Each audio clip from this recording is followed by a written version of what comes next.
وعلیکم السلام ورحمۃ اللہ وبرکاتہ۔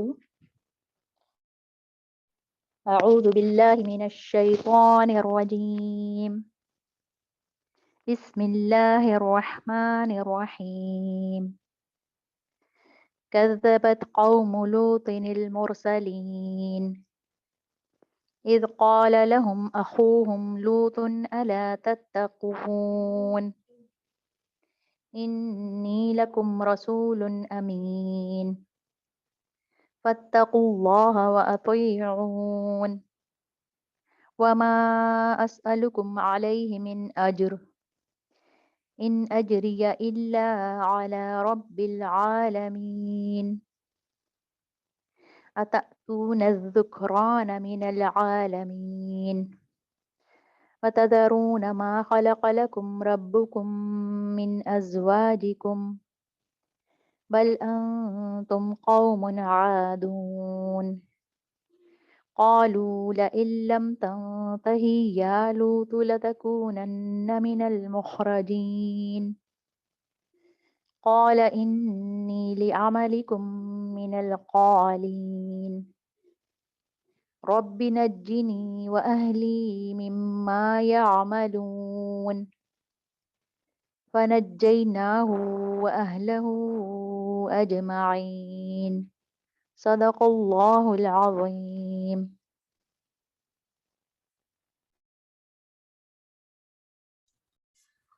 جزاک اللہ خیرا کثیرا میرا بہن۔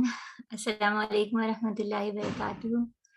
رب اشرح لی صدری ویسر لی امری واحلل عقدۃ من لسانی یفقہوا قولی رب زدنی علما۔ اللہم احسن عاقبتنا فی امور کلہا واجرنا من خزی الدنیا وعذاب الآخرہ۔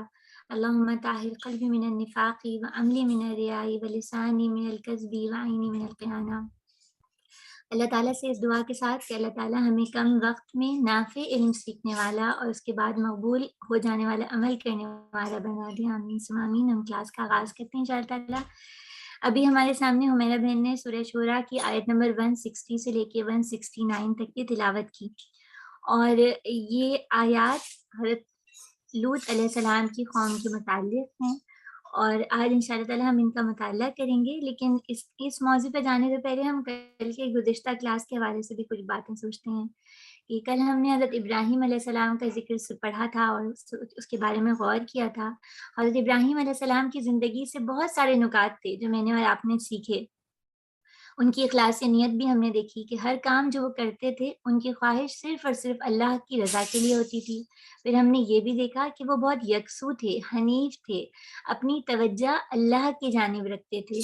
اور اس وجہ سے یہ ان کی پوری زندگی کا جو لائف اسٹائل ہے نا، کیونکہ ان کا منبع اور مرکز، ان کی سوچ اور ان کی خواہش ہر طرح سے اللہ سے بندھی ہوئی تھی نا، تو ان کی زندگی اسی لحاظ سے بدلتی تھی اور وہ وہی کام کرتے تھے جو اللہ تعالیٰ کو پسند ہے۔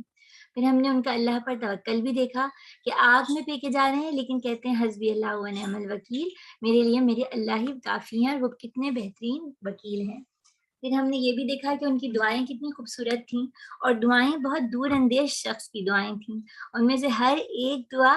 صرف دنیا کے لیے نہیں تھی بلکہ آخرت کی بھلائی کے لیے تھی، اور ان دعاؤں میں اللہ تعالیٰ سے حکمت بھی مانگی گئی تھی اور بھی تمام طرح کی خیر کا سوال کیا گیا تھا۔ پھر ہم نے حضرت ابراہیم کے اسوہ میں یہ بھی دیکھا کہ حضرت ابراہیم علیہ السلام جب اللہ کے دین کا کام کرتے ہیں تو اپنی اولاد کو بھی شامل رکھتے ہیں، اور اولاد کو شامل رکھتے ہیں اور اپنی دعاؤں میں بھی آئندہ آنے والی نسل کے ہر بچے کے لیے دعا کر لیتے ہیں کہ اللہ تعالیٰ اس کو نیکی کے راہ پہ چلائیں۔ اور ابراہیم علیہ السلام کے اسوہ میں ہم نے یہ بھی دیکھا کہ ان کا دل بہت نرم ہے، یا وہ یہ کہہ لیجیے کہ وہ لوگوں کے معاملے میں بہت خیر خواہ دل ہے ان کا، اور وہ چاہتے ہیں کہ ہر انسان آتش دوزخ سے بچ جائے اور ہر انسان کو اللہ کی رضامندی اور خوشنودی مل جائے۔ یہ حضرت ابراہیم علیہ السلام کا اسوہ تھا اور ان کی زندگی تھی۔ آج انشاءاللہ حضرت لوط علیہ السلام کی قوم کے متعلق ہم پڑھیں گے۔ حضرت لوط علیہ السلام حضرت ابراہیم علیہ السلام کے بھتیجے تھے۔ حضرت ابراہیم علیہ السلام کو جب آگ میں پھینکا گیا تھا تو اس کے بعد وہ اپنی بیوی حضرت سارہ اور اپنے بھتیجے حضرت لوط علیہ السلام کے ساتھ عراق سے نکل کے ہجرت کر کے مصر کی طرف آئے تھے۔ اور اس کے بارے میں مختلف آراء آتی ہیں، لیکن وہاں تک یہ ساتھ رہے۔ اس کے بعد حضرت ابراہیم علیہ السلام فلسطین کی طرف چلے گئے، اور حضرت لوط علیہ السلام جو ہیں وہ یہ سدوم اور امورا کی وادیاں ہیں اردن کے، دریائے اردن کے نزدیک، وہاں پر یہ آ گئے،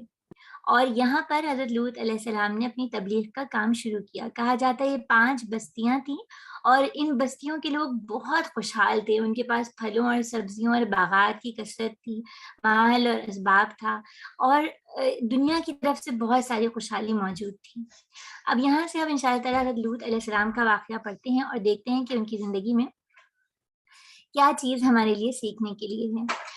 یہاں پر سورہ عنکبوت کی آیت ہے، اللہ تعالیٰ یہاں فرما رہے ہیں، اس وقت لوط نے اس کو مانا اور ابراہیم نے کہا میں اپنے رب کی طرف ہجرت کرتا ہوں اور وہ بہت زبردست اور حکیم ہے۔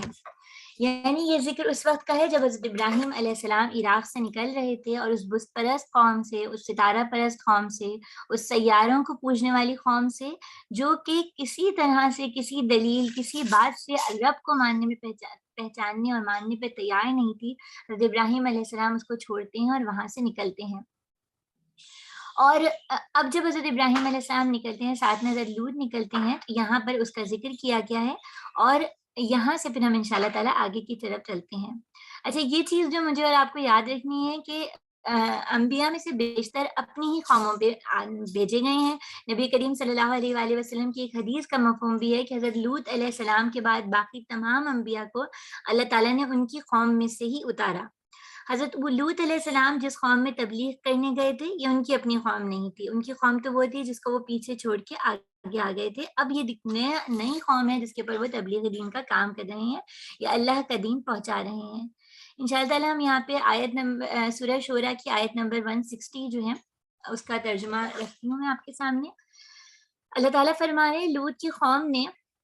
رسولوں کو جھٹلایا۔ یاد کرو جب ان کے بھائی لوط علیہ السلام نے ان سے کہا تھا کیا تم ڈرتے نہیں، میں تمہارے لیے ایک امانت دار رسول ہوں، لہٰذا تم اللہ سے ڈرو اور میری اطاعت کرو، میں اس کام پہ تم سے کسی اجر کا طالب نہیں ہوں، میرا اجر تو اللہ رب العالمین کے ذمے ہے۔ کیا تم دنیا کی مخلوق میں سے مردوں کے پاس جاتے ہو اور تمہاری بیویوں میں تمہارے رب نے تمہارے لیے جو کچھ پیدا کیا اسے چھوڑ دیتے ہو، بلکہ تم لوگ تو حد سے ہی گزر گئے ہو۔ یہاں اچھا پھر آگے اللہ تعالیٰ فرما رہے ہیں، اور انہوں نے کہا اے لوط، اگر تو ان باتوں سے باز نہ آیا تو جو لوگ ہماری بستیوں سے نکالے گئے ہیں ان میں تو بھی شامل ہو کر رہے گا۔ اس نے کہا تمہاری کرتوتوں پہ جو لوگ پڑ رہے ہیں میں ان میں شامل ہوں۔ اے پروردگار، مجھے اور میرے اہل و عیال کو ان کی بد کرداریوں سے نجات دیجیے۔ آخر کار ہم نے اسے اور اس کے اہل و عیال کو بچا لیا، بجز ایک بڑھیا کے جو پیچھے رہ جانے والوں میں تھی۔ پھر باقی ماندہ لوگوں کو بھی ہم نے تباہ کر دیا، اور ان پر برسائی ایک برسات، بڑی ہی بری بارش تھی جو ان ڈرائے جانے والوں پر نازل ہوئی۔ یقیناً اس میں ایک نشانی ہے، مگر ان میں سے اکثر لوگ ماننے والے نہیں ہیں۔ اور حقیقت یہ بھی ہے کہ تمہارے رب بہت زبردست اور رحیم ہے۔ اچھا، اس سورہ شورى کی جو آیت نمبر 160 سے 175 کا ترجمہ آپ کے سامنے رکھا گیا ہے پیاری بہنوں، اور قرآن مجید میں تقریباً 27 کے قریب آیات ہیں جن میں حضرت لوط علیہ السلام کا ذکر ہے، اور یہ آیات کم و بیش اسی طرح کے آیات ہیں، اور ان میں جو کچھ جگہوں پہ کچھ اضافہ ہوتا ہے اور کہیں اللہ تعالیٰ کوئی اور چیز کی طرف نشاندہی کرتے ہیں۔ سورہ شورى کی آیت نمبر 160 سے 175 میں ہمارے لیے کچھ لیسنز ہیں جن پہ آج ہم غور کریں گے۔ ایک چیز تو ہم یہ دیکھتے ہیں کہ جو ان کا ایک حضرت لوط علیہ السلام نے اپنی قوم کے غصے اور غصے کے اظہار پہ وہ کہتے ہیں کہ صلح کی امید تو مجھے صرف اللہ رب العالمین سے ہے۔ ہم اس موضوع پہ بھی بات کریں گے۔ پھر ہم یہ دیکھیں گے کہ جب کسی انسان کو، دنیا کے کسی بھی شخص کو اللہ کی پہچان نہ ہو، اپنے رب کی پہچان نہ ہو، اس بات کا ادراک نہ ہو کہ اللہ وہ رب ہیں جنہوں نے مجھے پیدا کیا ہے، اور میرا رحم مادر سے میں پرورش سے لے کے اس سے بھی پہلے سے اللہ مجھ سے واقف ہیں، اور زمین پر میں جب تک موجود ہوں اس وقت سے بھی واقف ہیں، اور اس کے بعد جب یہاں سے لوٹوں گا اس وقت کا بھی اللہ کو پوری طرح علم ہے۔ جب کوئی شخص اس بات کو نہ پہچان پاتا ہو، اس توحید کے اس کانسیپٹ سے واقف نہ ہو، تو اس کے لیے پھر اللہ کی اطاعت بھی کرنا ممکن نہیں رہتی۔ پھر اسی طرح یہاں پہ ہم نیکوکار لوگوں کی اور حضرت لوط علیہ السلام کی دعا بھی دیکھیں گے۔ پھر یہ دیکھیں گے کہ بعض دفعہ ایسا ہوتا ہے کہ خاندان انسان کے لیے امتحان بن جاتا ہے، یا ایک آزمائش اور ٹیسٹ بن جاتا ہے، تو اس میں نیک لوگوں کا کیا طریقہ کار ہے اس پر بھی انشاءاللہ تعالی ہم غور کریں گے۔ سب سے پہلے ہم دیکھتے ہیں کہ یہاں پہ جب حضرت لوط علیہ السلام کی قوم کو حضرت لوط علیہ السلام نے کہا کہ کیا تم ڈرتے نہیں ہو، میں تمہیں ایک امانت دار رسول ہوں اور تم اللہ سے ڈرو اور میری اطاعت کرو. تو اس کے بعد حضرت لوط علیہ السلام ایک جملہ ان سے کہتے ہیں. حضرت لوط علیہ السلام کہتے ہیں وما اسألکم علیہ من اجر ان اجریہ الا علی رب العالمین، میں اس کام پر تم سے کسی اجر کا طالب نہیں ہوں، میرا اجر تو اللہ رب العالمین کے ذمے ہے. اور یہ جو بات حضرت لوط علیہ السلام کی نا، یہ بہت عظیم الشان بات ہے.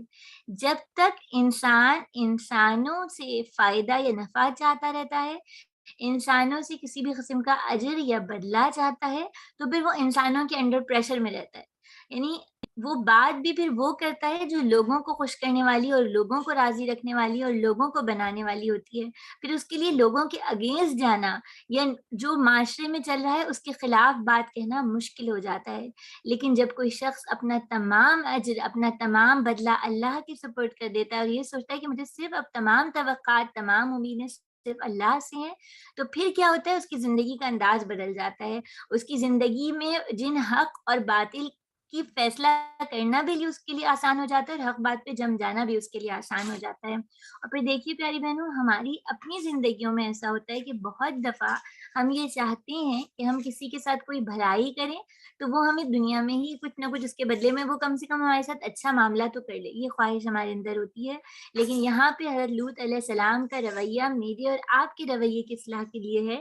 کہ ہم یہ سوچیں کہ کیا ہم اپنا اجر اللہ سے چاہتے ہیں یا ہم اپنا بدلہ اور اپنی تمام توقعات انسانوں سے وابستہ کرتے ہیں جو خود ہماری ہی طرح کمزور ہیں اور جو ہماری ہی طرح اجر کے طالب ہیں اور جن کی تمام توجہ اللہ ہی کی طرف ہونی چاہیے. پھر اسی طرح یعنی اگر یہ رویہ انسان کے اندر آ جائے تو انسان بے خوف، نڈر اور بہادر ہو جاتا ہے. جو ہم حضرت ابراہیم علیہ السلام کے رویے میں بھی دیکھتے تھے نا، کہ وہ بالکل ثابت قدمی سے کوئی کچھ کہے وہ اپنی حق کی بات پر، توحید کی بات پہ جم جاتے ہیں. اس کی بنیادی وجہ یہ ہے کہ حضرت ابراہیم علیہ السلام ہو، حضرت لوط علیہ السلام ہو یا باقی انبیاء ہوں یا اللہ کے دیگر نیک بندے ہوں، وہ اس بات کو پوری طرح جانتے ہیں کہ تمام بدلہ اور تمام اجر اللہ کے ہاتھ میں ہے اور وہی اس کو دیں گے. پھر اسی طرح ہم دیکھتے ہیں آیات میں سورہ شورا کی جو لکھی گئی ایک اور بات آتی ہے کہ حضرت لوط علیہ السلام اپنی قوم سے کہتے ہیں کہ کیا تم دنیا کی ان مخلوق میں سے ہو جو مردوں کے پاس جاتے ہو. یہ قوم صدوم اور امورہ کی وادیوں میں رہنے والے یہ لوگ فطرت سے ہٹ کر عمل کرنے والے تھے. یہ جس یعنی دیکھیے دنیا میں اللہ تعالیٰ نے جب انسانوں کو ہمیں بھیجا ہے تو ہمارے جسم میں مختلف چیزیں ہماری آنکھیں دیکھنے کے لیے بنائی ہیں، ہماری ناک سے ہم سانس لیتے ہیں، ہم منہ سے غذا کھاتے بھی ہیں، زبان سے بولتے بھی ہیں، ہمارے کان سننے کے لیے، دماغ سوچنے کے لیے، پاؤں چلنے کے لیے، ہاتھ کام کرنے کے لیے. اسی طرح جسم کے ہر عضو کا ایک فعل اللہ تعالیٰ نے اس کا تعین کر دیا ہے اور اس کے بعد وہ اسی طرح کر رہا ہے. کچھ اعضاء ہمارے کنٹرول میں کر دیے ہیں، یعنی میں اپنے ہاتھ کو اٹھا سکتی ہوں اور نیچے بھی کر سکتی ہوں اور روک بھی سکتی ہوں. لیکن جیسے دل ہے، دماغ ہے اور بہت سی چیزیں ہیں، رگوں میں خون کا دوڑنا اور پھرنا ہے، یہ سب اللہ کے اختیار میں. لیکن جو اعضاء اللہ نے میرے اختیار میں دے دیے، جیسے ہمارا منہ ہے، ہمارے کان ہیں اور آنکھ ہیں، ان کے بارے میں کچھ چیزیں تو کنٹرولڈ ہیں. یعنی کبھی ہم میں سے بہت کوئی ایسا کیا کوئی انہونا واقعہ ہوگا کہ کوئی شخص کان سے خواہش کرے کہ میں کھاؤں اور کان سے کھانا شروع کر دے. کوئی شخص یہ سوچے کہ میں آنکھ سے سانس لینا چاہتا ہوں اور وہ آنکھ سے سانس لینا شروع کر دے. یہ چیزیں اللہ نے ایک لحاظ سے میری کنٹرول میں اور ہم سب کے کنٹرول میں رکھی کہ ہم آنکھ سے وہ دیکھیں جو ہم دیکھنا چاہیں. لیکن ہم آنکھ سے سانس نہیں لے سکتے، ہم کان سے دیکھ نہیں سکتے. ان سب چیزوں کا بھی کچھ کنٹرول اللہ کے پاس ہے. اور پھر جو جتنا کنٹرول اللہ نے مجھے اور آپ کو دیا، اس میں اللہ تعالیٰ نے کہا تھا جو چیز میں نے تمہیں الاؤ کی ہے حلال طریقے سے جانا، جس چیز کو جس عضو کو جس کام کے لیے، جس مقصد کے لیے بنایا، اس کو اسی طرح استعمال کرنا. لیکن اس قوم نے ایک انوکھا طریقہ اختیار کیا اور یہ سورہ شورا کے علاوہ اور آیات میں بھی آتا ہے. سورہ اعراف کو بھی ہم دیکھ لیتے ہیں تاکہ اس کی بات تھوڑی سی سمجھ آئے. وہاں پہ حضرت لوط علیہ السلام ان سے کہتے ہیں کہ تم ایسے بے حیا ہو گئے ہو کہ وہ فحش کام کرتے ہو جو تم سے پہلے دنیا میں کسی نے نہیں کیا. یعنی جس عضو کو، جس آرگن کو اللہ تعالیٰ نے اس کام کے لیے بنایا ہی نہیں کیا تھا، یعنی اس کو استعمال کرنا اور غیر فطری طریقے سے استعمال کرنا، چاہے یہ اپنی بیویوں کے حوالے سے ہو، اور ویسے یہاں پہ تذکرہ مردوں کا مردوں کے حوالے سے ہے۔ تو یہ تمام عالم میں تم نے کیا انوکھا کام کر لیا ہے؟ اگر لوط علیہ السلام ان سے مخاطب ہو کے کہہ رہے ہیں، اور پھر ہم دیکھتے ہیں کہ یہ اس بات پہ، یعنی یہ اتنا قبیح اور عجیب و غریب کام ہے جس کے بارے میں حضرت لوط علیہ السلام نے کہا کہ یعنی یہ دنیا میں کسی نے یہ کام نہیں کیا، یہ پورے عالم میں تم نے یہ کیا سوچ لیا اور یہ کیا کر لیا۔ تو اس کی ابتدا کیسے ہوئی؟ اس کی مفسرین کچھ بتاتے ہیں کہ ایک تو یہ بات کہی جاتی ہے کہ شیطان ان کو، ایک تو یہ جو چیز تھی نا کہ یہ جو وادیاں تھیں یا یہ جو ویلیز تھیں، یہ جو علاقے تھے، ان کے لوگوں کے پاس نا بہت عیش و عشرت کا سامان تھا، بہت زیادہ سہل پسندی عیاشی میں یہ پڑ گئے تھے، اور اس سب کے نتیجے میں شیطان، ایک وقت آیا کہ شیطان ان کے پاس ایک بہت خوبصورت لڑکے کی صورت میں آیا اور ان کو اس کام کے لیے اکسایا، اور وہ پھر اس چکر میں پڑ گئے۔ پھر اسی طرح ایک آتی ہے، واقعہ آتا ہے اس کے حوالے سے کہ ان کی قوم کے جو ہیں، ایک زمانہ آیا کہ کچھ قحط ان کے اوپر آ گیا اور کھانے پینے کی چیزیں کم ہونے لگی۔ ان کو تو عادت تھی بہت اچھا کھانے کی، بہت اچھا پینے کی، اور اچھی سی زندگی گزارنے کی، اور اتنا تو ان کے اندر اپنے اوپر قابو نہیں تھا کہ جب کم ہو جائے تو اس پہ بھی راضی ہو جائے۔ بہت پہ تو راضی ہونا، جب مال کی کثرت ہو، نعمتوں کی کثرت ہو، اس وقت خوش رہنا تو آسان ہوتا ہے نا، لیکن جب نعمتیں کم ہو جائیں اور مال کم ہو جائے، اس وقت راضی رہنا، اس وقت اپنے اوپر کنٹرول کرنا، یہ بہت مشکل کام ہے۔ تو یہی وہ کام تھا جو یہ نہیں کر سکے، اور انہوں نے کیا سوچا کہ اب ہمارے پاس مال اور ہمارے پھل اور سبزیاں اور جو باغات ہیں ان میں جو ہے فروٹ کم آ رہا ہے، ان کی پیداوار کم ہو رہی ہے، اور ایسا ہوتا ہے کہ مسافر جب ہماری بستیوں کے باہر سے گزرتے ہیں تو پھل توڑ کے کھا لیتے ہیں۔ تو اب ہم یہ کریں گے ان کو سزا دینے کے لیے، ان کو سبق سکھانے کے لیے کہ اگر کوئی مسافر یہ کام کرے گا تو ہم اس کے ساتھ یہ قبیح فعل کر بیٹھیں گے۔ یعنی انتہا سے زیادہ انسان سوچتا ہے کہ کیسی ان کی سوچ تھی، اور یہ سوچ یہی تھی کہ جب انسان اللہ کی دی ہوئی نعمتوں میں سے دوسرے انسانوں کا حق مارنے لگتا ہے تو اس کا جب دل گھٹتا ہے تو اس دل کے اندر صرف شیطان ہی سما پاتا ہے، اور شیطان تو سوائے برائی کے کوئی راستہ دکھانے والا نہیں ہے۔ تو یہ کچھ آرا ہیں جو اس کے بارے میں آتی ہیں کہ ان کے اندر یہ فعل کیسے آیا۔ پھر اسی طرح اس سورہ شعراء کا جو ہم نے مطالعہ کیا تھا، اس میں حضرت لوط علیہ السلام نے ان سے کہا تھا کہ بل انتم قوم عادون، بلکہ تم لوگ تو حد سے ہی گزرے ہوئے ہو۔ یعنی اس آیت سے یہ اشارہ ہوتا ہے کہ صرف یہ معاملہ نہیں تھا، یہ معاملہ نہیں تھا کہ جس کے اندر یہ پلیجر کے لیے اور اپنی خواہش نفس کے لیے اس قدر برے اور بدترین فعل میں پڑ جائیں، بلکہ معاملہ یہ تھا کہ بہت سارے چیزوں میں یہ حدود توڑ کے نکل گئے تھے۔ اور یہ سورہ اعراف میں بھی اللہ تعالیٰ نے ان کے بارے میں فرمایا کہ حقیقت یہ کہ تم بالکل ہی حد سے گزر جانے والے لوگ ہو، جو لمٹ ہے اس کو کراس کر دینے والے لوگ ہو۔ اور یہ ہمیں پتہ چلتا ہے ایک اور جگہ قرآن مجید سورہ عنکبوت کے یہ آیات ہیں جن میں ان کے کچھ کاموں کی طرف اللہ تعالیٰ بتاتے ہیں، اور وہ کیا گناہ تھے ان کے۔ ایک تو یہ تھے کہ یعنی ان کے بارے میں جیسے ہم بھی پڑھتے ہیں کہ ہم نے لوط کو بھیجا جبکہ اس نے اپنی قوم سے کہا تم تو وہ فحش کام کرتے ہو جو تم سے پہلے دنیا میں کسی نے نہیں کیا۔ اور اس کے بعد حضرت لوط علیہ السلام ان کے گناہ بتاتے ہیں، وہ کیا کیا ہیں۔ کیا تمہارا حال یہ ہے کہ تم مردوں کے پاس جاتے ہو اور راہزنی کرتے ہو اور اپنی مجلسوں میں برے کام کرتے ہو۔ یعنی یہ تین چیزیں ہیں، اور اس کے بعد پھر ظاہر ہے جب ان تین کاموں سے، یعنی کیا ہے کہ ایک تو لوگوں کا مال چھینتے ہیں، اور ان کے بارے میں بڑے بہت ہی عجیب و غریب واقعات آتے ہیں کہ انہوں نے کوئی مسافر آیا اور اس کو پتھر مارا، اور جب اس کا خون نکلا تو اس خون کا بھی پیسہ اس سے لیے۔ یعنی مسافروں کے ساتھ زیادتی کرنا، راہ پہ گزرنے والوں کے ساتھ سامان چھین لینا، ان کا مال و اسباب چھین لینا، ان کو تکلیف پہنچانا۔ پھر اسی طرح جب مسافروں اور کمزوروں کے اوپر یہ زور آور ہوتے ہیں، ان کو تکلیف پہنچاتے ہیں تو دل تو سخت ہوں گے۔ پھر اس کے بعد جو دوسرا اسٹیپ ہے وہ کیا ہے کہ یہ اپنی محفلوں میں، اپنی پارٹیز میں برے کام کرنے لگتے ہیں، اور وہاں پہ کیا کرتے ہیں کہ یعنی ان کو برائی کرتے ہوئے جو شرم اور حیا ہوتی ہے انسان کے اندر، جو اللہ تعالیٰ نے وہ شرم اور حیا کیا ہے، وہ پہلی شرم یہ ہے کہ میں جس رب نے مجھے پیدا کیا ہے، جس رب نے مجھے سامان اور مال اور اسباب اور نعمتیں اور وسائل اور قوتیں دی ہیں، میں ان قوتوں اور ان وسائل اور نعمتوں کو اپنے رب کے حکم کے خلاف نہ استعمال کروں۔ یہ حیا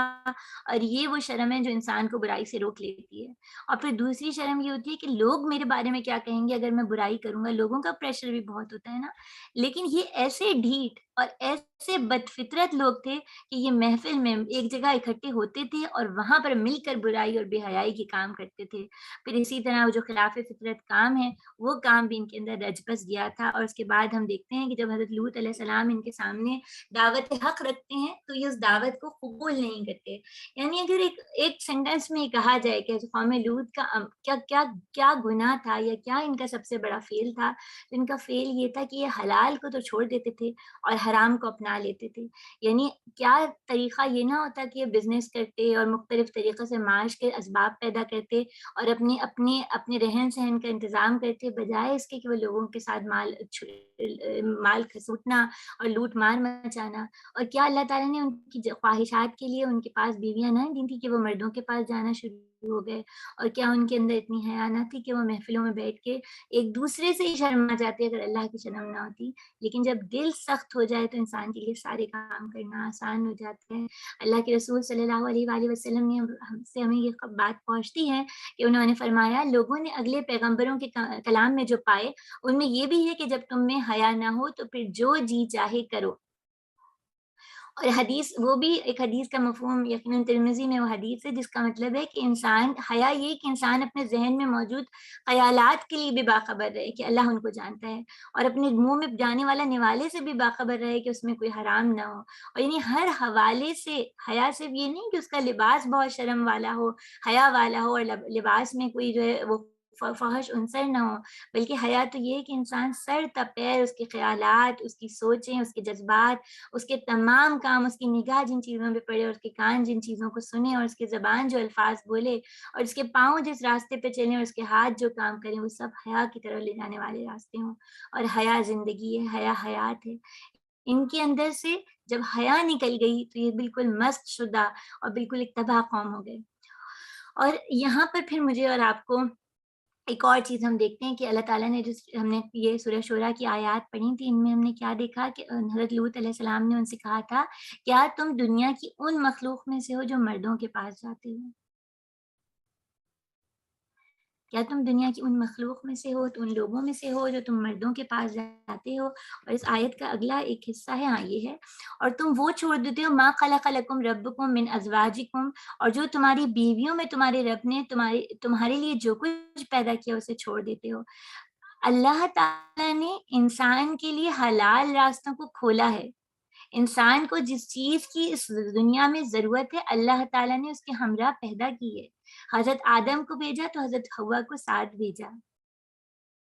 حضرت آدم کو پیدا کیا تو ان کے ساتھ حضرت حوا کو بھی بنا دیا. ان کی ضرورت تھی، ان کی نیڈ تھی، اللہ تعالیٰ نے اس نیڈ کو پورا کیا، ایک دوسرے کا جوڑا بنایا. اور اس طرح کائنات میں ہم ہر طرف نظر ڈالتے ہیں، انسان کی جو ضروریات ہیں اللہ تعالیٰ نے ان کے پورے کرنے کا، آخر دم تک قیامت تک جو شخص اس دنیا میں زندہ رہے گا اس کی ضروریات کا تمام اسباب اس دنیا میں موجود ہے، اس زمین پر موجود ہے. لیکن اگر کوئی شخص اللہ کی بنائی ہوئی تخلیق سے راضی نہ ہو، جو کچھ اللہ اسے دے رہے ہیں اس سے راضی نہ ہو، تو اس کے لیے پھر شیطان کا راستہ کھل جاتا ہے. اور یہاں پہ دیکھیے یہ چیز ہے، یہاں کتنا اس لفظ پہ وہ ہے نا، خلق لکم ربکم، تمہارے رب نے وہ جو رب جو بہت مہربان ہے، جو رحم فرمانے والا ہے، جس نے ہر معاملہ تمہارا استوار کیا ہے، جو ماں کے پیٹ کے اندھیروں میں تمہاری تخلیق کرتا ہے، تمہیں پیدا کرتا ہے، اس رب نے تمہارے لیے جوڑا بنایا ہے. سورہ روم کی آیت ہے اور یہ بہت ہی پیاری آیات ہیں جس سے ہمیں پتہ چلتا ہے کہ اللہ تعالیٰ نے جوڑا بنایا اور پھر اس کا مقصد کیا ہے. اللہ تعالیٰ فرما رہے ہیں کہ اللہ کی نشانیوں میں سے یہ ہے کہ اس نے تمہارے لیے تمہاری ہی جنس سے بیویاں بنائیں تاکہ ان کے پاس سکون حاصل کرو اور تمہارے درمیان محبت اور رحمت پیدا کر دی. یقیناً اس میں بہت سی نشانیاں ہیں ان لوگوں کے لیے جو غور و فکر کرتے ہیں. جو اللہ تعالیٰ نے جائز راستے کھولے ہیں، جو بھی حلال راستے اللہ تعالیٰ نے کھولے ہیں، تو ان کی خصوصیت کیا ہے کہ ان میں سکون بھی ہے، اس میں اطمینان بھی ہے، دل کا چین بھی ہے، اس میں رشتے بنتے ہیں، محبتیں بنتی ہیں. اور اس میں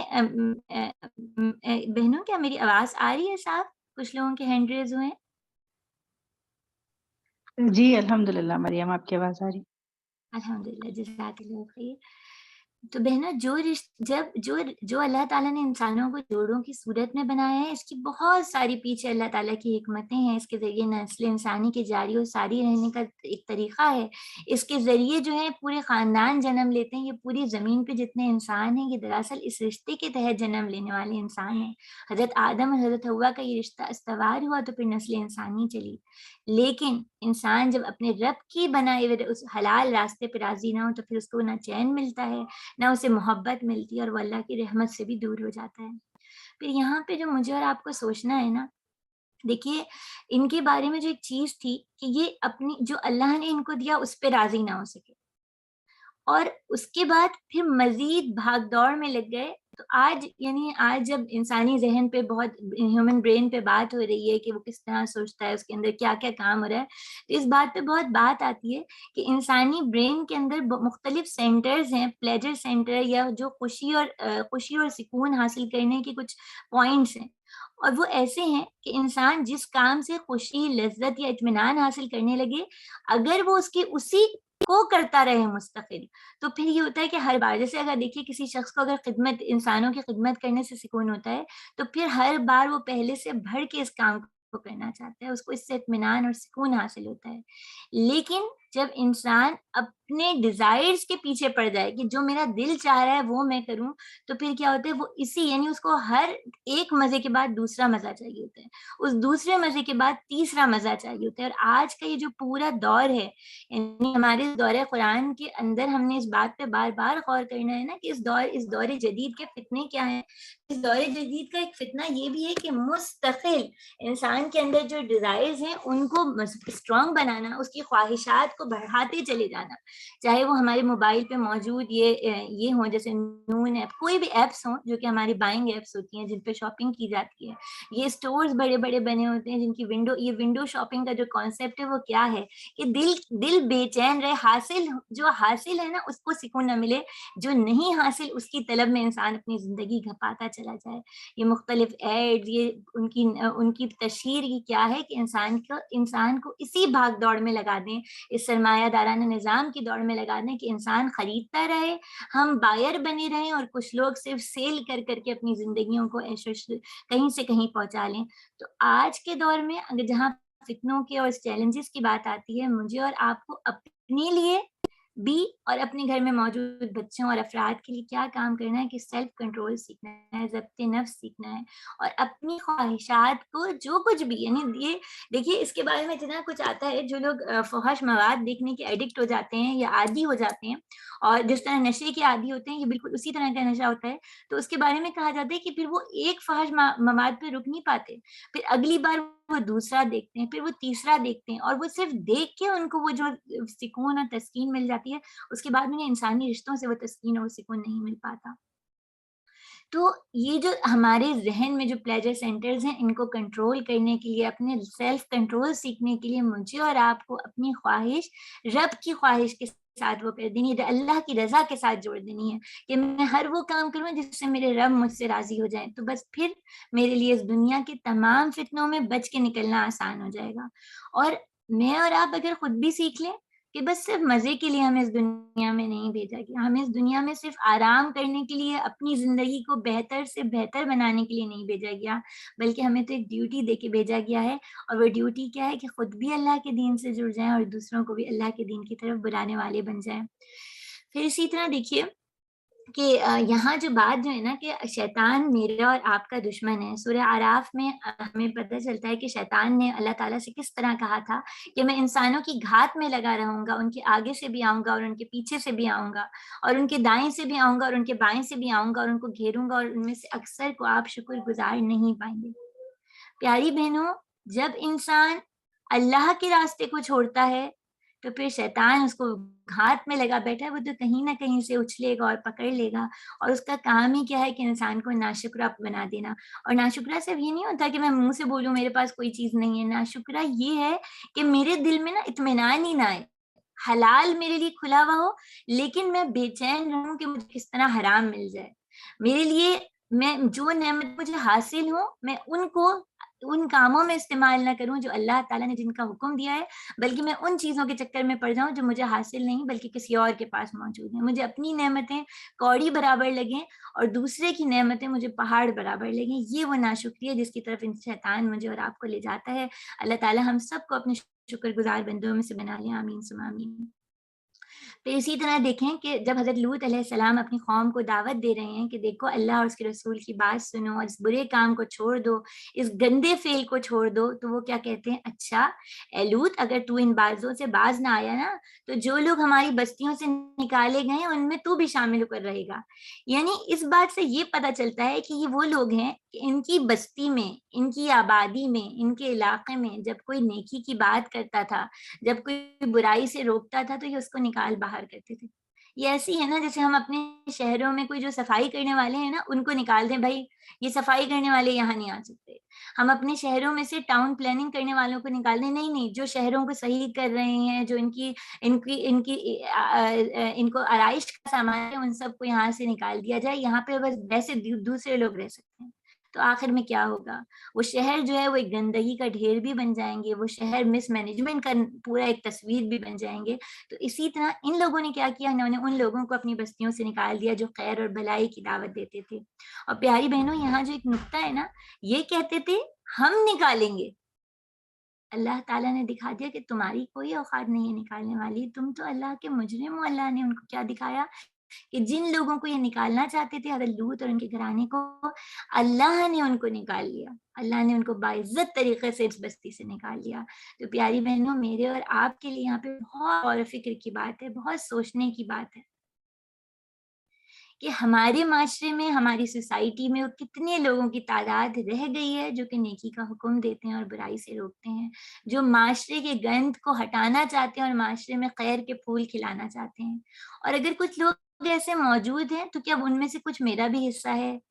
کیا ان میں سے میں کیا خود ویسی بن جانا چاہتی ہوں، یا میں اپنے بچوں اور اپنے خاندان اور اپنے گھر والوں کو ویسا بنانا چاہتی ہوں، یا میں دوسرے گروہ میں شامل ہوں؟ اور قیامت سے پہلے جتنا زیادہ شر بڑھتا چلا جائے گا اور خیر والے لوگوں کا گروہ بظاہر تعداد میں کم نظر آئے گا، لیکن اصل مضبوط گروہ وہی ہے. آگے ان آیات میں ہم دیکھیں گے بھی کہ اللہ تعالیٰ بتاتے ہیں کہ اس پوری قوم میں صرف ایک ہی گھرانہ تھا جو کہ مسلم تھا. اور وہ ایک ہی گھرانہ دیکھنے تعداد میں دیکھا جائے تو بڑی کمزور سی تعداد ہے، ایک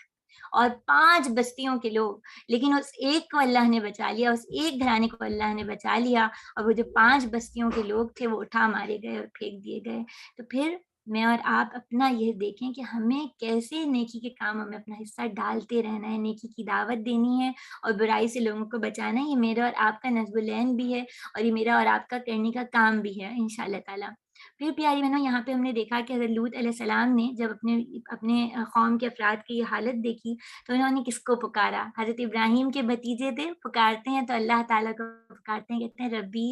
اے میرے پروردگار، مجھے اور میرے اہل و عیال کو ان کی بد کرداریوں سے نجات دے دیجیے. یہ سورہ شورا کی آیت ہے. اور یہاں پہ کیوں وہ ایک تو یہ کہتے ہیں نا کہ وہ ہمیں نجات دیجیے، ہمیں یہاں سے نکال دیجیے، مما یعملون، جو کچھ کہیں پہ ہو رہا ہوتا ہے.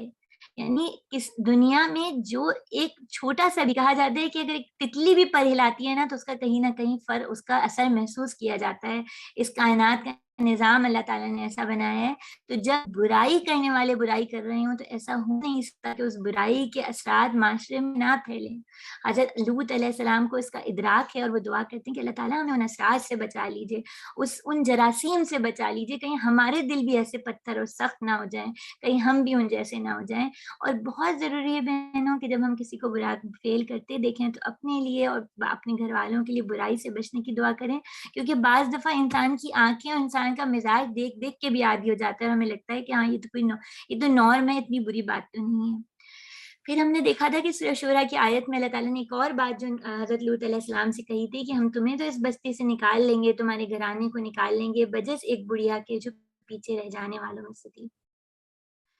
سورہ تحریم میں اس کی اور جگہوں پہ بھی وضاحت ہوتی ہے، لیکن یہاں سورہ تحریم کی آیت لکھی ہے، وہاں پہ اللہ تعالیٰ فرماتے ہیں اللہ کافروں کے معاملے میں نوح اور لوط کی بیویوں کو بطور مثال پیش کرتے ہیں، وہ ہمارے دو صالح بندوں کی زوجیت میں تھیں مگر انہوں نے اپنے شوہروں سے خیانت کی، وہ اللہ کے مقابلے میں کچھ بھی کام نہ سکے، دونوں سے کہہ دیا گیا جاؤ آگ میں جانے والوں کے ساتھ تم بھی چلی جاؤ، جاؤ آگ میں جانے والوں کے ساتھ تم بھی چلی جاؤ۔ کس قدر بڑی بات یہ ہے نا کہ انسان جس آگ سے ساری زندگی ڈرتا ہے، انسان جس جسم کو ساری زندگی عیش کے لیے اور سکون کے لیے پالتا رہے اور وہ جسم آخرکار جہنم کا ایندھن بن جائے، کس قدر دردناک حقیقت ہے اور کیسا دردناک انجام ہے۔ اصل بات یہ پیاری بہنوں کہ اس دنیا میں میرا اور آپ کا جو بھی کام ہے نا، وہ کام اور ہمارے اصل میں ایمان، یعنی ہمارا پیچھے ہم نے کیا سوچ کر ہماری نیت اور ہمارا یعنی ہمارا ایمان اور عمل جو ہے وہ آخرت میں ہمارے ساتھ جائے گا۔ باقی جو خاندان ہیں، جو ہمارے تعلقات ہیں، یہاں اللہ تعالیٰ نے ان دو یعنی حضرت لوط علیہ السلام کی بیوی اور حضرت نوح علیہ السلام کی بیوی کا ذکر کیا کہ ان کے شوہر تو بہترین انسانوں میں سے ایک انسان تھے، لیکن اس کے باوجود وہ ان کو نہیں بچا سکے اور ان کا انجام کار کیا ہوا کہ وہ آخرکار دوزخ میں جھونک دیے گئے۔ اور قرآن مجید میں ہمیں کئی خاندانوں کا ذکر ملتا ہے نا، آل عمران تو پورا حضرت عمران کی پوری فیملی کا بھی ذکر ملتا ہے اور ان کے کتنی چیزیں ہمیں ان کے بارے میں پتہ چلتی ہیں، اور ہم دیکھتے ہیں حضرت آدم اور حضرت حوا بھی ہیں جو اللہ تعالیٰ سے توبہ کرتے ہوئے اللہ تعالیٰ سے رجوع کرنے والے ہیں، اور ان کی اولادوں میں سے ایک اولاد دوسرے کو قتل کر دیتی ہے۔ حضرت نوح علیہ السلام کا واقعہ بھی ہمارے سامنے رابعہ بہن نے رکھا، کس طرح انہوں نے دن اور رات لوگوں کو اللہ کے دین کی طرف بلایا اور انہیں کی بیوی اور انہیں کا بیٹا جو ہے وہ اس دین سے دور ہو گیا۔ حضرت لوط علیہ السلام کا ہم نے واقعہ دیکھا کہ بیوی ان کی کس طرح، اور اس بیوی کا کیا جرم ہے کہ جب وہ فرشتے ابھی آگے ہم دیکھیں گے آیات میں کہ اللہ تعالیٰ نے آزمائش کے طور پہ اور ایک عذاب کی خبر دینے کے لیے فرشتوں کو بھیجا تھا خوبصورت لڑکوں کی صورت میں،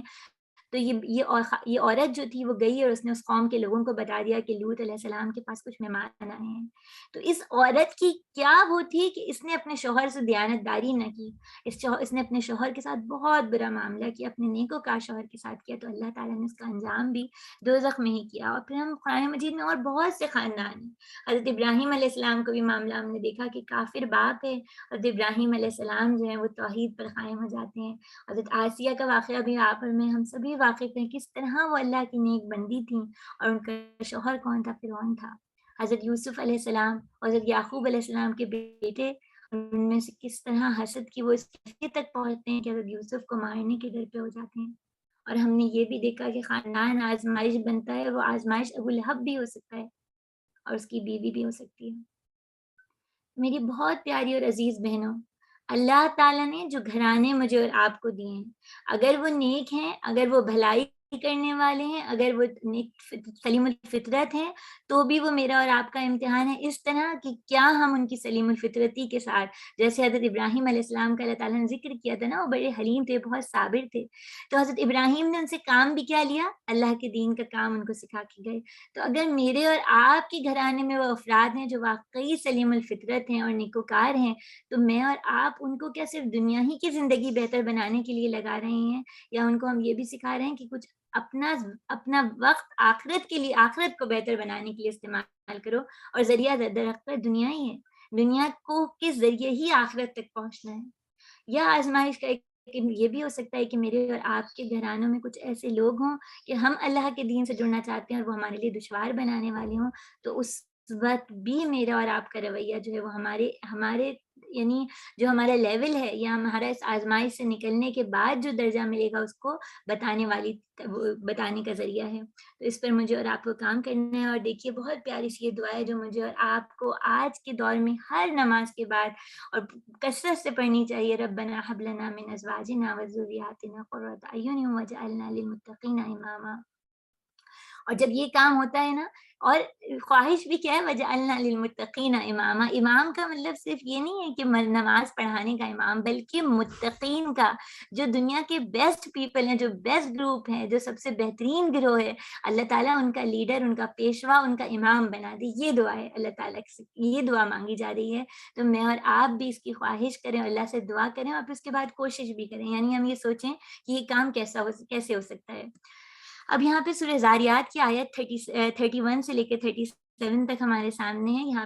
یہاں پہ اس واقعے کا پیچھے سے اشارہ ہو رہا ہے کہ اب یہ حضرت لوط علیہ السلام کا ہم نے واقعہ دیکھا کہ کس طرح وہ اس بستی میں رہ رہے ہیں, اور اب یہ ابراہیم علیہ السلام کا جو واقعہ تھا جہاں پہ فرشتے ان کے پاس اولاد کی خوشخبری لے کے آتے ہیں, اسی کے حوالے سے آگے ہے کہ فرشتے انہیں بتاتے ہیں کہ ہم ایک قوم لوط کی طرف بھیجے جا رہے ہیں تاکہ اس پہ پکی ہوئی مٹی کے پتھر برسائیں جو آپ کے رب کے ہاں حد سے گزر جانے والوں کے لیے نشان زدہ ہیں. پھر ہم نے ان سے سب لوگوں کو نکال لیا جو اس بستی میں مومن تھے, اور وہاں ہم نے گھر کے سوا مسلمانوں کا کوئی گھر نہ پایا. اس کے بعد ہم نے وہاں بس ایک نشانی ان لوگوں کے لیے چھوڑ دی جو دردناک عذاب سے ڈرتے ہوں. سورہ ذاریات کی آیت نمبر 31 سے 37 میں جو چیزیں ہم نوٹس غور کریں گے انشاءاللہ تعالیٰ آج, ایک تو یہ کہ نشان زدہ کنکریاں تھیں, یعنی یہ اپنے کہتے تھے ہم اتنے طاقتور ہیں کہ اللہ نے جس مقام کو جس کام کے لیے بنایا ہم اس کے خلاف استعمال کر لیے. اللہ نے اپنی شان اور قدرت کیسے دکھائی کہ اللہ نے ان کے لیے ایسی کنکریوں کا عذاب بھیجا کہ ان میں ہر ایک یعنی ٹارگیٹڈ بلٹس ہوتی ہیں نا, اس طرح ٹارگیٹڈ گولیوں کی طرح جس کا نام لکھا اس کے اوپر جا کے ٹھک گئی ہیں. اللہ تعالیٰ ہم سب کو عذاب سے اپنی پناہ میں رکھیں, آمین ثم آمین. اور پھر ہم نے دیکھا کہ اللہ کا عذاب جب آتا ہے تو یہ وہ وقت ہوتا ہے جب برائی معاشرے میں پھیل گئی ہوتی ہے, یعنی جب نارم بن جاتی ہے تو پھر اللہ تعالیٰ پھر عذاب بھیجتے ہیں. اور اس کے بعد یہ کہ اللہ تعالیٰ جب کسی قوم پہ عذاب بھیجتے ہیں تو اس کو پھر عبرت کا نشان بناتے ہیں, اور پھر یہ انسانوں کا کام ہے کہ اس کو انجوائمنٹ پلیس بنا لیں, وہاں گھومنے انجوائے کرنے جائیں یا وہاں جا کے غور کریں کہ اللہ تعالیٰ کی قدرت اور شان کتنی ہے. یہاں جو ایک چیز تھی کہ اللہ تعالیٰ نے بتایا کہ فرشتوں نے بتایا کہ حضرت لوط علیہ السلام کی قوم پہ جو کنکریاں پھینکی جائیں گی, اور کہا جاتا ہے مٹی کے سخت کیے ہوئے جو جیسے پہلے پانی پڑا اس کے بعد وہ سوکھتی رہے مٹی اور اس کے بعد یہ کنکریاں بن جائیں, اس طرح کی کنکریوں کا ذکر ہے. تو یہاں انہوں نے بتایا کہ ان میں سے ہر ایک نشان زدہ ہے مسومتن عند ربک, رب کی طرف سے, یعنی یہ خاص اللہ نے لگائی ہے. اور جب اللہ نشانہ لگا رہے ہیں تو اس نشانی کو کون چوک سکتا ہے, اس سے کون بچا سکتا ہے. اور ان لوگوں کا انجام پھر یہی ہوا کہ ظاہر ہے جس طرح کا انہوں نے جرم تھا ویسی ہی کنکریاں ان کے اوپر آ کے لگیں. اور اس آیت میں جو خاص بات ہے اللہ تعالیٰ نے بتایا فما وجدنا فیہا غیر بیت من المسلمین, اور وہاں ہم نے ایک گھر کے سوا مسلمانوں کو کوئی گھر نہ پایا. یعنی ایک قوم کی عذاب کی گارنٹی ہو جاتی ہے جب وہاں پہ خیر پہنچانے والے لوگ ختم ہو جاتے ہیں, جب وہاں مسلم وہ مسلمان وہ جو اللہ کے مطیع و فرما بردار ہوں, جو اللہ کو تسلیم کرتے ہیں کہ اللہ رب العالمین میرے رب ہیں, اور اللہ کے رسول صلی اللہ علیہ وآلہ وسلم کی تعلیمات پہ عمل کرتے ہیں. ایسا کوئی گھرانہ ہی نہیں بچا تھا, تو پھر اس بستی کو ختم کرنے کا وقت آ گیا تھا نا, وہ اس قابل ہی نہیں رہتے کہ انہیں چھوڑا جاتا. تو پھر یہاں پہ پھر وہی بات ہے کہ اگر مجھے اور آپ کو اللہ کے عذابوں سے بچنا ہے تو اپنی بستیوں میں اپنی آبادیوں میں ان لوگوں کو بسانے کی اور خود ویسا بننے کی کوشش کرنی ہے جو اللہ کے بندے ہوں, جو مسلم ہوں. اور پھر یہاں پر کہ ہم نے وہاں بس ایک نشانی ان لوگوں کے لیے چھوڑ دی جو دردناک عذاب ہے. اس کے بارے میں یہ آتا ہے جو ڈیڈ سی بحر مردار ہے, اس طرف وہ قوم آباد تھی, اور بحر مردار کا بھی یہ حال ہے کہ اس میں کوئی چیز زندہ نہیں رہ پاتی, ہر چیز اس کے اندر مر جاتی ہے اور وہ ختم ہو جاتی ہے. اور وہ بالکل زمین کا بہت ویسا یعنی بالکل گرا ہوا حصہ ہے, یا زمین کا بالکل پست کیا والا حصہ ہے, جیسا کہ اللہ تعالیٰ نے اس کو زمین کے اندر دھسا دیا اس علاقے کو. اور اس کے علاوہ آپ لوگ فوٹوز بھی دیکھیے گا, پمپائے کے ایک والکینو وہاں پہ پھٹا تھا, آتش فشاں پڑا, اس کے بعد جو ہے وہ لوگ اسی حالت میں یعنی لاوے کے اندر اٹی ہوئی لاشیں ہیں اور جو موجود ہیں, اور اس کے اندر بہت بڑی تعداد ہومو سیکچوئلس کی ہے. اور وہ اسی یعنی جب عذاب آیا تھا لاوا اس قوم کے اوپر گرا تھا تو وہ لاوے کے اندر ایک طرح کہیں کہ محفوظ ہو گئے یا فریز ہو گئے, اور وہ اسی عذاب کی صورت میں رہ گئے. اور انسان جب دیکھتا ہے تو سوچتا ہے کہ کس برے کام میں یہ انوالو تھے اور کس برے حال میں یہ موجود ہیں رہتی دنیا میں. پھر یہاں پہ ہم دیکھتے ہیں سورہ ہود کی آیات ہمارے سامنے ہیں, اور جب ہمارے فرشتے, اور یہاں قرآن مجید میں دیگر مقامات سے ہمیں یہ پتہ چلتا ہے کہ یہ فرشتے بہت خوبصورت لڑکوں کی صورت میں آئے تھے. اور ایک اور بات یہ بھی دیکھیے گا کہ یہی فرشتے حضرت ابراہیم علیہ السلام کے پاس خوشخبری لے کے پہنچ رہے ہیں, اور یہی فرشتے حضرت لوط علیہ السلام کی قوم کے پاس عذاب لے کے آ رہے ہیں. فرشتے وہی ہیں لیکن دو طرح کے حکم لے کے آ رہے ہیں. اور ایک چیز اور بھی ہے کہ یہ فرشتے حضرت لوط علیہ السلام کی قوم کے لیے تو عذاب کی خبر لے کے آئے ہیں، لیکن حضرت لوط علیہ السلام کے لیے رحمت کی خبر ہے کہ حضرت لوط کو اس آبادی سے نکال لیں گے۔ ایسے خبی و فطرت لوگوں کے درمیان رہنا آسان تو نہیں ہے نا، کیا گزرتی ہوگی حضرت لوط کے اوپر۔ جب ان آیات کو پڑھتے ہیں تو ان کی شدت بھی محسوس ہوتی ہے، جب ہم دیکھتے ہیں کیا لکھا ہوا ہے، اللہ تعالیٰ فرما رہے ہیں، اور جب ہمارے فرشتے لوط کے پاس پہنچے تو ان کی آمد سے وہ بہت گھبرایا اور دل تنگ ہوا، اور کہنے لگا آج بڑی ہی مصیبت کا دن ہے۔ ان مہمانوں کا آنا تھا کہ اس قوم کے لوگ بے اختیار اس کے گھر کی طرف دوڑ پڑے۔ پہلے سے وہ ایسی بدکاریوں کے خوگر تھے۔ لوط نے ان سے کہا، بھائیوں میری بیٹیاں موجود ہیں، تمہارے لیے پاکیزہ تریں، کچھ اللہ کا خوف کرو، میرے مہمانوں کے معاملے میں مجھے ذلیل نہ کرو، کیا تم میں کوئی بھلا فرد نہیں، بھلا آدمی نہیں ہے؟ یہاں سورہ ہود کی آیت نمبر 78 جب ہم نے دیکھی تو اس میں ہم جو نکات پہ غور کریں گے، ایک تو یہ کہ جب برائی عادت بن جائے نا تو وہ انسان اس کے بغیر، یعنی جب ایڈکشن جس کو کہتے ہیں، نشہ بن جائے، اس کو اس سے چھڑایا نہیں جاتا۔ تو یہی حال اس قوم کا ہو گیا تھا، کیونکہ دیکھیے کہ جب اللہ تعالیٰ اس آیت کو کہتے ہیں کہ جب ان قوم کو، یعنی حضرت لوط علیہ السلام کی بیگم نے ان کو خبر دے دی کہ کچھ مہمان آئے، تو کیسے وہ دوڑتے ہوئے آئے ہیں، اور ان کی حالت کسی کچھ اور مقام پہ یہ بتایا جاتا ہے کہ جیسے ایسا لگتا تھا ان کو کچھ ہوش نہیں ہے، ان کے حواس ختم ہو گئے، انہیں کنٹرول ختم ہو گئے۔ انسان جب اپنی خواہشات کے پیچھے پڑا رہتا ہے ان خواہشات کو پورا کرنے کے، تو انجام کار میں وہ بالکل ایسا ہو جاتا ہے جس کو کچھ خبر نہ ہو، جیسے ایک جانور ہو جس کو چھوڑ دیا گیا ہو۔ بلکہ جانوروں میں بھی شاید کنٹرول ہو، لیکن اس وقت انسان جب اپنی خواہشات کے تابع ہو جائے تو وہ تمام کنٹرول ختم ہو جاتے ہیں۔ اور یہاں جو چیز خاص طور پہ سوچنے والی ہے وہ کیا ہے، اللہ تعالیٰ نے کہا ہے وَمِن قَبْلُ كَانُوا يَعْمَلُونَ السَّيِّئَاتِ، اور وہ پہلے سے ہی ایسی بدکاریوں کے خوگر تھے۔ کیا مطلب اس بات کا کہ یعنی یہ ایک دن کا ون ڈے پروسیس نہیں ہے، یہ ایسا نہیں ہے کہ وہ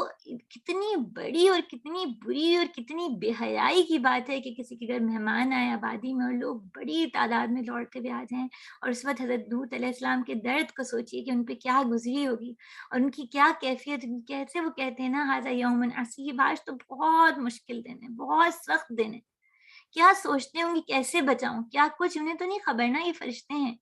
تو یہ عادت کہ انسان اس طرح برائی میں پڑ جائے، یہ ایک دن میں نہیں ہوتی۔ جس طرح کوئی شیشہ ایک دن میں، ایک لمحے میں گندا نہیں ہو جاتا، مستقل گند پڑتی رہے تو کوئی بھی سطح چاہے وہ چمکتی اور اجلی ہو وہ سیاہ ہو جاتی ہے۔ تو انسان کا دل بھی ایسا ہی ہے، جب فحاشی اور عریانی، اور دیکھیے مجھے اور آپ کو اس بات پہ اس لیے غور کرنا چاہیے کہ آج ہمارے پاس جو میڈیا موجود ہے وہ قطرہ قطرہ قطرہ قطرہ قطرہ کر کے میرے اور آپ کے دل کو یعنی امیون کر رہا ہے، ہمیں بے حیائی اور فحاشی سے آنکھوں کو ہماری عادی بنا رہا ہے۔ جن چیزوں کو آج سے 10 سال پہلے میں اور آپ آنکھ بند کر لیتے تھے دیکھ کر، آج ہمارے بچے بھی دیکھ لیں تو ہمیں کچھ محسوس نہیں ہوتا۔ تو آہستہ آہستہ آہستہ اس فعل کی کراہیت ہمارے اندر سے ختم کی جا رہی ہے۔ یہاں مجھے اور آپ کو بھی اس بات پہ سوچنا ہے۔ اللہ کے رسول صلی اللہ علیہ وآلہ وسلم نے فرمایا تھا جب مومن کوئی گناہ کرتا ہے تو اس کے دل پر ایک سیاہ نقطہ لگ جاتا ہے، یہ نقطہ غلط لکھا ہے، نقطہ لگ جاتا ہے۔ اگر وہ توبہ کرے اور باز آ جائے، وہ مغفرت طلب کرے تو اس کا دل صاف ہو جاتا ہے، اور اگر بڑھتا چلا جائے تو پھر وہ دھبا بھی بڑھتا ہے۔ اور ایک اور حدیث سے بھی ہمیں یہ بات پتہ چلتی ہے نا کہ انسان کا دل پھر ایسا سیاہ ہو جاتا ہے جیسے سیاہ پیالہ الٹا پڑا ہوا ہو جس میں کوئی خیر داخل نہیں ہو سکتی۔ تو جو برائی ہوتی ہے نا وہ آہستہ آہستہ آہستہ سمجھیں خون میں صلاحیت کر جاتی ہے، ایڈکشن بن جاتی ہے، اس کے بعد انسان سیلف کنٹرول چھوڑ دیتا ہے، بھول جاتا ہے۔ تو ہمیں اپنے دل کو روز صاف کرنے کی، اور اس کا ذریعہ اللہ کی کتاب اور اللہ کے رسول صلی اللہ علیہ وآلہ وسلم کی زندگی ہے، اس کے سے جڑا رہنا میری اور آپ کے لیے نجات کا ذریعہ اور صفائی کا ذریعہ بن سکتا ہے۔ حضرت لوط علیہ السلام کیسے بے چین ہو کے کہتے ہیں نا، بھائیوں یہ میری بیٹیاں موجود ہیں، یہ پاکیزہ تر ہیں، کچھ خدا کا خوف کرو اور میرے مہمانوں کے معاملے میں مجھے ذلیل نہ کرو۔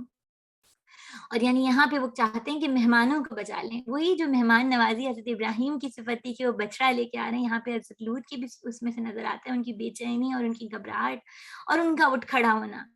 اور پھر وہ کیسے کہتے ہیں کہ تمہیں تو یہ لوگ کیا کہتے ہیں، قوم لوط کیا کہتی ہے، تجھے تو معلوم ہے تیری بیٹیوں میں ہمارا کوئی حصہ نہیں۔ ظاہر ہے جب ان کو، اور یہ بیٹیوں کے بارے میں مفسرین یہ کہتے ہیں کہ حضرت لوط علیہ السلام نے انہی کی بیویوں کے متعلق، ظاہر ہے پیغمبر جو ہے وہ ایک قوم کا باپ بھی ہوتا ہے، تو شاید ان کی طرف اشارہ کیا ہے کہ تم اپنی بیویوں کی طرف جاؤ، تو وہ کہتے ہیں ہمیں تو ان سے کوئی، یعنی ہمیں ان سے کوئی خوشی نہیں مل رہی اور ہمیں ان سے کوئی تسکین نہیں مل رہی، تو ہم ان کے پاس کیا جائیں، ہم تو مطلب ہمارے جو ڈیزائر ہے، ہمارا جو پلیجر ہے، ہم تو کسی اور طریقے سے پورا کریں گے اور اس کی پھر کوئی لمٹ نہیں ہوتی۔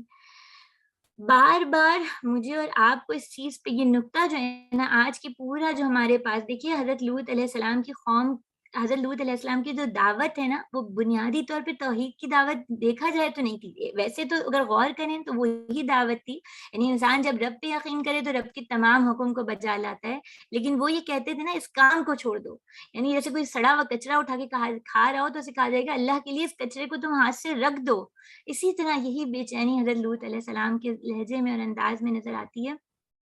اور ان کی دعوت بھی اسی طور اور اسی انداز کی تھی، تو پھر کیا ہے کہ یہاں پر، اچھا یہاں پر حضرت لوط علیہ السلام ایک اور بات کیا کہتے ہیں کہ تم میں کوئی بھلا آدمی نہیں ہے، کیا تم میں کوئی ایسا شخص نہیں ہے جس میں اتنی سی بھی بھلائی ہو کہ وہ اٹھ کے کھڑا ہو جائے، دیکھو اللہ کے لیے مہمانوں کو تو چھوڑ دو،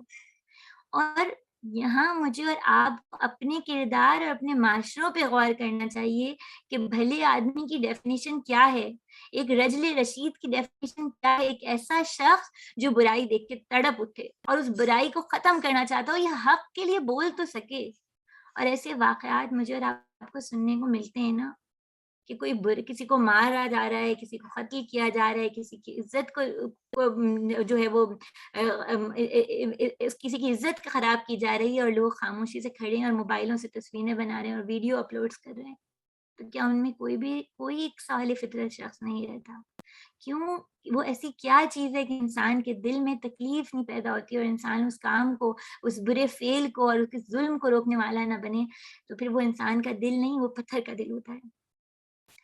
پھر اسی طرح ہم دیکھتے ہیں سورہ ہود کی ایک اور آیت جو میرے اور آپ کے سامنے موجود ہے، 81 سے 83 تک، یہاں پر فرشتوں نے کہا اے لوط، ہم آپ کے رب کے بھیجے ہوئے فرشتے ہیں، یہ لوگ آپ کا کچھ بگاڑ نہ سکیں گے، کچھ رات رہے تو اپنے اہل و عیال کو لے کر نکل جائیے، اور دیکھیے تو آپ میں سے کوئی شخص پیچھے پلٹ کر نہ دیکھے مگر آپ کی بیوی، کیونکہ اس پہ بھی وہی کچھ گزرنے والا ہے جو ان لوگوں پہ گزرنا ہے، ان کی تباہی کے لیے صبح کا وقت مقرر ہے، صبح ہوتے اب دیر ہی کتنی ہے۔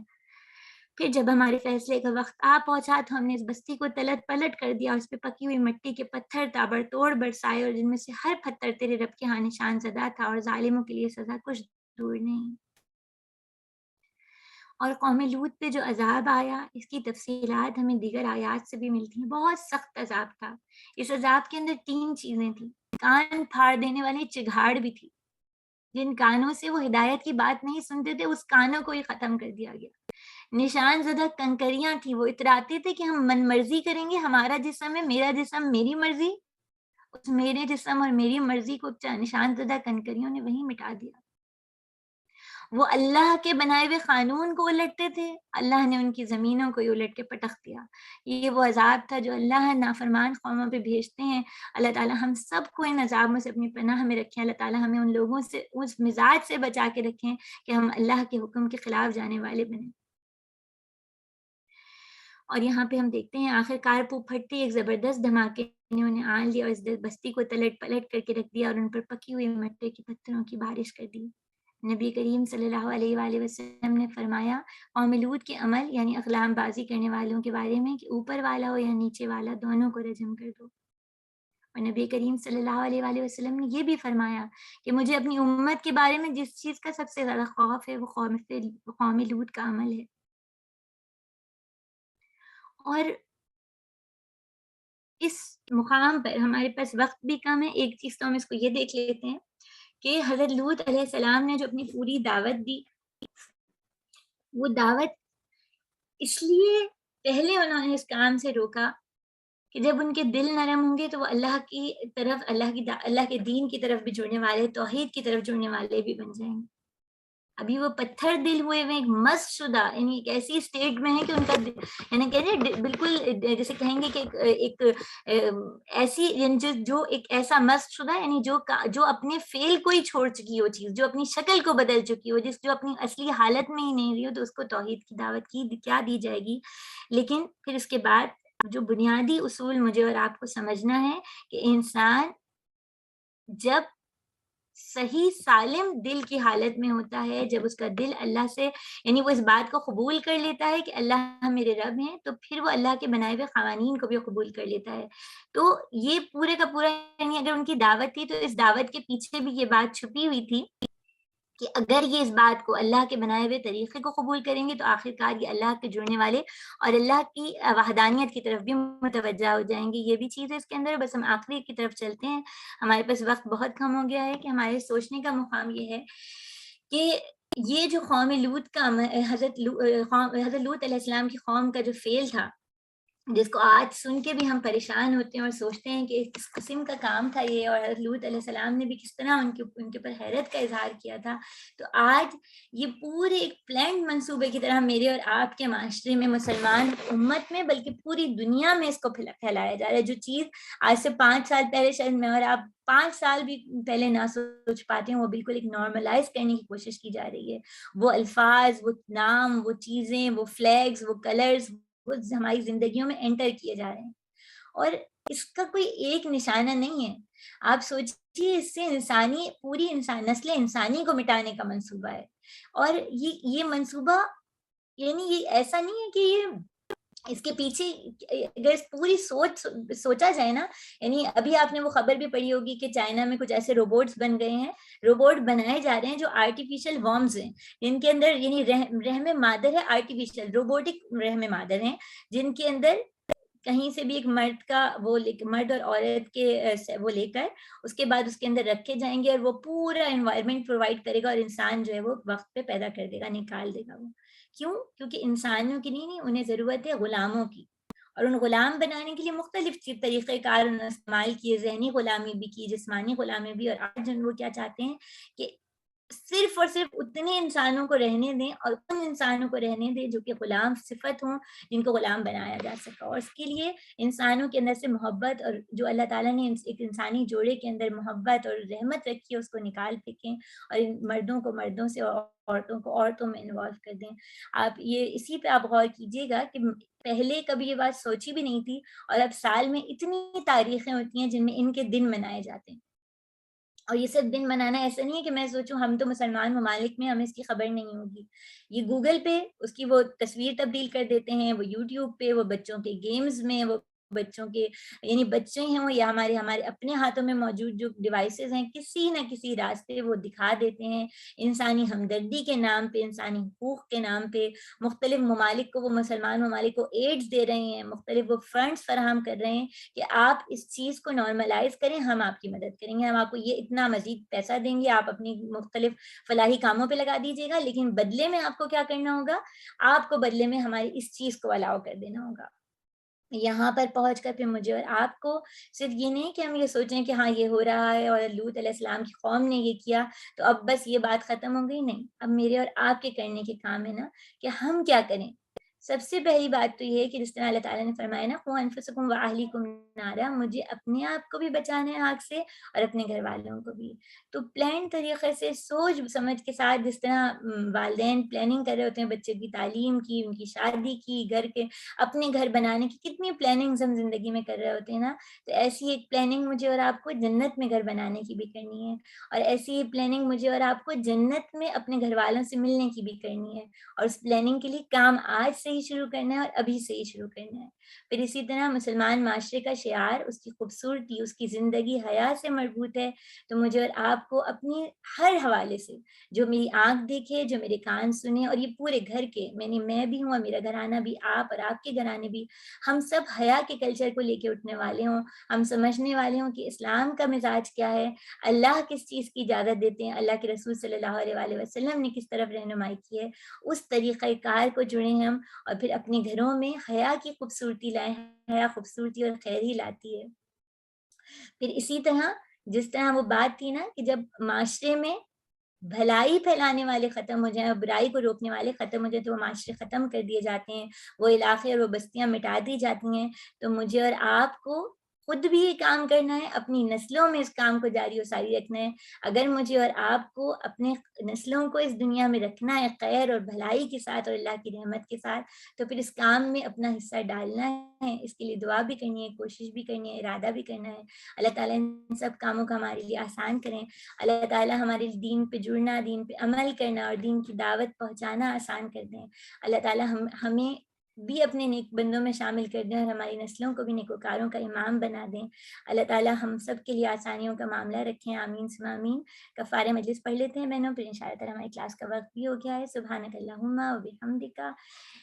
نشہد ان لا الہ الا انت، نستغفرک و نتوب الیک، صلی اللہ علیہ نبی الکریم۔ جزاک اللہ خیرا کثیرا۔ السلام علیکم و رحمۃ اللہ۔